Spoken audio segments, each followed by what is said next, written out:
Hello class, today we're going to be going over lesson 4.4, how to compare two-way frequency tables. So as always, let's start off here with a definition. So a frequency table is a statistical table that includes the frequency that certain things happen in a sample. Basically, it is a table that shows how often something happens given a specific sample. So here we have an example of a frequency table. Notice how we have two sections on this. We have a row section, which can be seen right here, and we have a column section, which can be seen going down. So the columns are like these here, where we have prints and digital copies. And of course, right here, we're comparing which type of textbooks people prefer. So our columns have to do with the first frequency, which is print or digital textbooks. The rows have to do with the second column, or excuse me, with the second frequency, which would be teachers and students. So here we can see that 42 students prefer digital textbooks and 28 students prefer print textbooks. Whereas six teachers prefer digital textbooks and 24 teachers prefer print textbooks. So let's go into what our goal is for today. So in this lesson, we will learn to organize data into a two-way frequency table. After doing this, we are going to compare and make assumptions about the data in the table. So let's start off by talking about how we construct a two-way frequency table. So right here, we could see that in our columns, we have to deal with the people at school, and in our rows, we are again looking at textbooks here. So this is very similar to the last frequency table we looked at. So notice on the outside now, we've included this total column here, right? We've also done it here at the bottom. So what that means is we have to look at this frequency table, and to get our total, we are going to take our 6 and our 42, and we're going to add them together to get equal to 48. So 6 plus 42 is equal to 48. Same thing with 24 and 28. We're going to take 24 plus 28, and that'll be equal to 52. Now, we can also do this by following the columns. So that was taking a total of our rows, and we can also take a total of our columns. So if we add together the total number of teachers that are surveyed here, we get that 6 plus 24 is equal to 30. So we can add 6 plus 24 together, and we see that there's 30 total teachers surveyed. Similarly, with students, we can do 42 plus 28 is equal to 70. So we can see that 70 students were surveyed here. Now going back to our columns here, our rows, we can see that 6 plus 42 is equal to 48. So what does that 48 represent? It's the total number of people surveyed, combined teachers and students that wanted digital textbooks. Similarly, 52 is the total number of people surveyed that wanted print textbooks. 24 plus 28 is equal to 52. So this right here is one way we can construct a two-way frequency table. We could do this another way as well. What we could do is we could flip the textbooks and the people at school on its side, right? We could just change our rows and columns here. So in this graph right here, it's the exact same graph, except instead of on our row slot right here, we have switched our columns and our row slots. So now instead of people at school being on top, it's on the left. So this doesn't change our data whatsoever. It doesn't really alter it at all. It just changes where our totals are going to end up. So now instead of the 70 being down here, our 70 is over here. Instead of the 30 being here, our 30 is here. The 48 is now in this location, and the 52 is now in this location. And then again, we still have a total of 100 people being surveyed. So notice, it doesn't really change what's happening at all. It just shows that you could write a two-way frequency table in two different ways. All right, let's get on to another example here. So we want to fill in the frequency table. So we can see here that a certain amount of people were surveyed about who wears rain boots in the city here. So notice we got some missing gaps in this frequency table. So basically what we're going to do is we're going to construct this thing like a puzzle here. So remember what we did before, right? We said going across here, we have to have blank plus 19 is equal to 32. So to find out what that blank is, we're just going to have to simply do 32 minus 19. We're going to get a what does that be? A 3 here. 9, 10, 11, 12. Yeah, 3 there. I had to double check myself. And then 2 minus 1 would be 1. So that means that 13 people said yes, 19 people said no, and then that would give us a total of 32. Now going down here, we can find out how many total people said yes to rain boots. We could do 13 plus 28 will be equal to 41.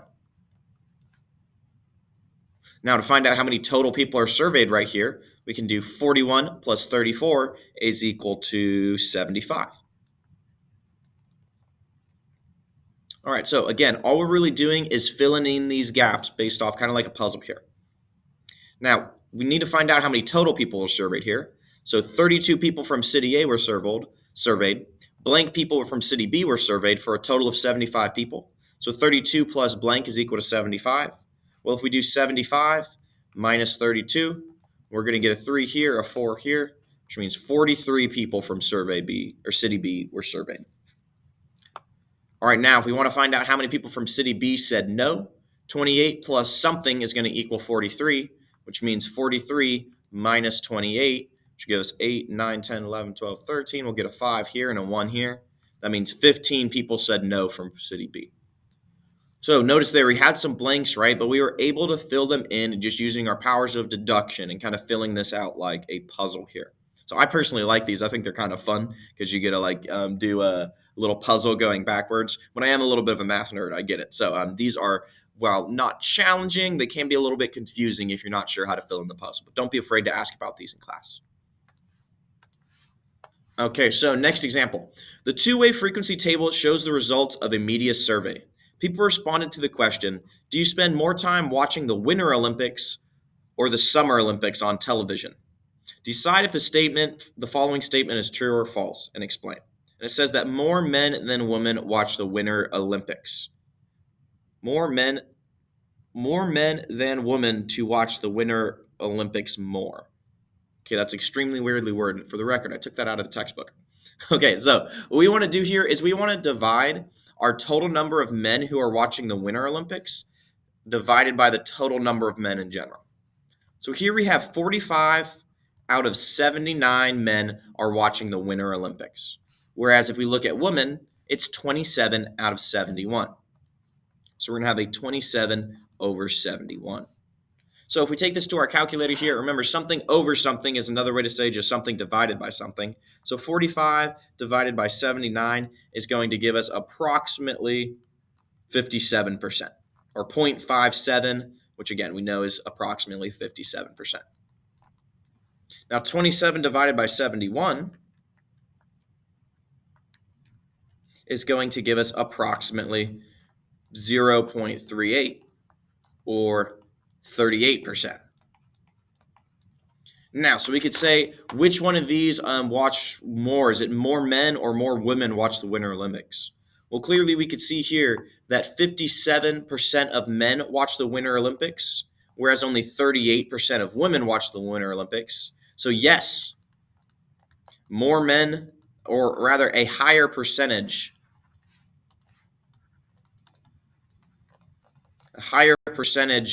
of men watch the Winter Olympics. I'll just put WO there.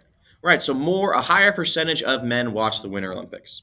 All we really did here is we took our total number of men watching the Winter Olympics divided by the total number of men watching the Olympics in general, and we divided it. So 45 divided by 79, we get 0.57. We did the exact same thing for women. 27 women watched it out of 71 women total, so 27 divided by 71 would give us 38%. And since 57% was higher than 38%, we said yes, a higher percentage of men watch the Winter Olympics. All right, I think we got one more for us here. We want to construct a two-way frequency table here. So it tells us that 100 students were asked how they traveled to school. Of the girls, 19 rode in a car, 7 rode the bus, and 27 took the train. Of the boys, 12 took the train, 25 rode in a car, and 10 rode the bus. Construct a two-way frequency table, then tell which transportation mode is most popular. Alrighty here, so we're just going to fill out. It tells us of the girls, 19 rode a car, so we're going to find the slot for girls and car, which is right here. We'll fill it in with a 19. Next, we have 7 rode the bus. So again, girls, bus, 7. Again, I'm just following and connecting the dots here. For the train, it says 12 took the train. So I'll fill in where the train and girls meet. We'll put 12. And if we want to add these together, 9 plus 7 is 26, plus 12 would be 38. So 38 girls total were surveyed. Next, let's do the boys here. So it tells us of the boys, 12 took the train. So where it says boys and train, where that meets up, we're going to put 12. Hold on, did I fill this in right? Of the girls, 19 rode a car, 7 rode a bus, and 27 took the train. Excuse me, I got my numbers mixed up there. This should be 27 here. Apologize. Which changes our total to 19 plus 7 is 26, and 26 plus 27 would be 53. Yeah. Okay, and then going back here, so it says of the boys, 12 took the train, so we got 12 here. 25 rode in a car, so we'll put a 25 right there. And then 10 rode a bus. So 25 plus 10 is 35, plus 12 is 47. So we get 47 total boys. Now, if we want to fill this out here, we want to find the total of everything here. So 57 plus 47 plus 53 is 100. 12 plus 27 is 39. 10 plus 7 is 17. And 25 plus 19 would give us 44. So class, it's asking us which one of these is most popular. How do you think we're going to find out which is most popular? Think about that for a second. How are we going to find out whether the car, the bus, or the train is the most popular? To me, it's pretty clear that the car is the most popular option, right?